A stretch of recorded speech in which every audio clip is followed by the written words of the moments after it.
Tere poisid ja tüdrukud, tuli tahtmine rääkida lahendajast, Solverist. Siin siis üks selline hästi mõneti lihtne ülesanne, nimelt on mingi hulk raha, on mingi hulk ressurssi, kus midagi hoida ja selle raha eest saaks osta, tehes selliseid kulutusi, lasterattaid, maastikurattaid, tõukerattaid ja iga kord, kui õnnestub üks nendest maha müüa, saaks sellist tulu. Selleks, et neid müügipinna peal hoida või siis kus iganes, on tarvis hõivata pinda ja ütleme, et lasteratas ja tõukeratas kahe peale kokku võtavad ühe maastikuratta pinna. Ja hetkel mind siis huvitaks, millised tellimuse ma peaksin laole esitama, mida siis sisse ostma selle raha eest sellise ressursi peale kuidagi ära paigutada see, et kasum oleks maksimaalne. No mõneti võin siin ju katsetada, et proovin, et visuaalselt juba tundub, et loomulikult ostaks rohkem maastikurattaid ja kasum üha kasvab. Kasutatud summa suureneb, kasutatud pind suureneb, eks tasapisi tuleb jälgida, aga väga tüütu. Siin siis on valemid sees, mis arvutavad nii laopinda kui kasutatud summat. Kutsume Solveri appi. Solveri leian andmed tööriista riva pealt, kui leian, hetkel nagu näha ei ole. Seega tuleb see tööriist sisse lülitada. Fail, suvandid ja lisandmoodulid. Leian Exceli lisandmoodulid, mille alt tõesti lahendaja lisamoodul ei ole hetkel sisse lülitatud. Võib-olla pole teda ju ka igapäevaselt vaja. Okei, nii, ja Solveri nupukene ilmus küll. Mis siis edasi? Vajutan nuppu, avaneb dialoog, kus siis tuleb otsustada, et sihtmärk asub mul siin lahtris. Siia lahtrisse ma tahan saada hetkel siis kasum ikka maksimaalne.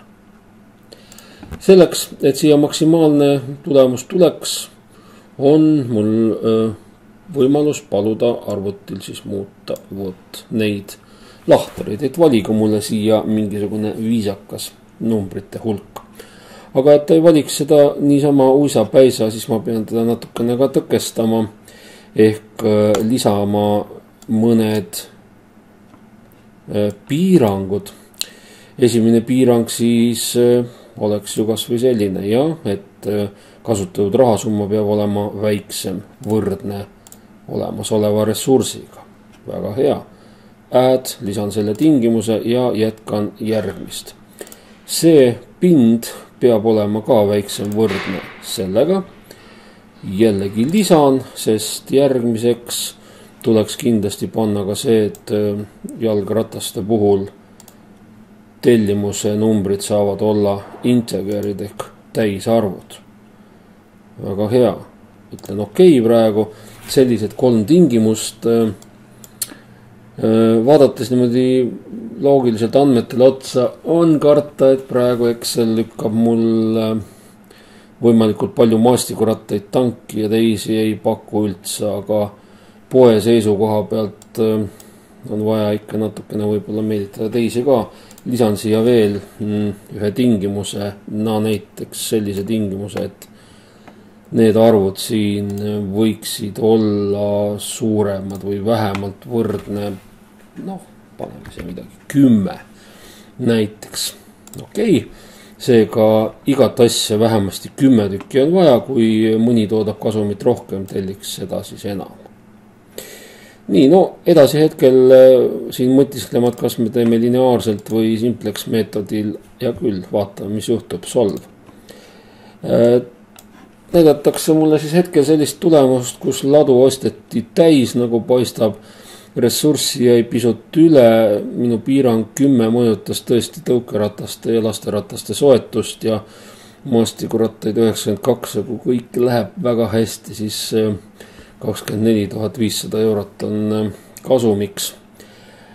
Selle välja arvutatud tulemusega on nüüd võimalus teha seda, et ma jätan ta alles või taastan selle seisu, mis oli enne lahendaja rakendamist. Samuti on võimalus salvestada see asi stsenaariumina.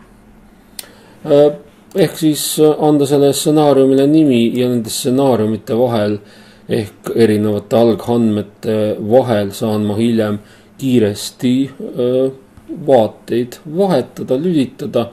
Ehk siis ma ei tea, kellelegi näiteks presenteerides neid arvväärtusi võin valida näiteks siis suurim, miks mitte selline nimi, et see on nüüd suurim kasum, mis ma suudan antud tingimustel saavutada. Stsenaarium on nüüd salvestatud, võtan hetkel näiteks originaalid tagasi ja solverdan teda veel kindla väärtuseni. Ütleme, et nii-öelda plaan seati, et kasumit peab saama täpselt 20 000 eurot, siis võib-olla antud juhul, kuigi siin rahaühikud kuskilt välja ei paista. Ja muutes siis selleks endiselt tellimuse lahtreid, tellimus peab olema täisarv ja suurem kui 10, miks mitte, las jäävad samad tingimused. Võtame uuesti solv, vaatame, 20 000 on leitud.